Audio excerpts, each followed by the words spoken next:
In this video, I'm going to give you the answer of this question. The question is, what Rolling Stones song did Keith Richards write in his sleep? Well, I'll give you a list of the option, and here is the list of the option. First option is Start Me Up.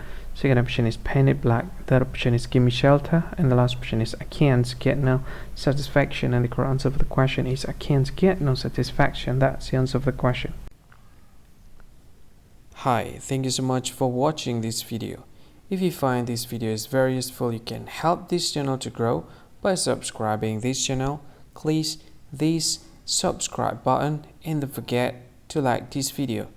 And if you find this video is not really good, or you don't really like this video, or you kind of feel that it's a little bit offensive or something like that, you can click this one, dislike button. You can do that anyway.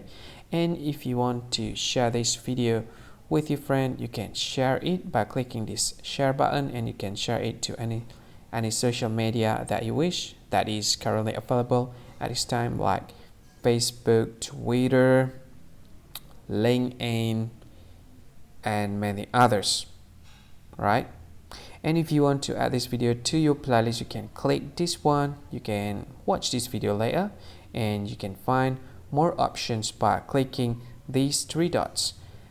And yeah, don't forget to subscribe. I think that's all of it. Thank you so much for watching this video, and see you again in another video. Bye bye. See you again.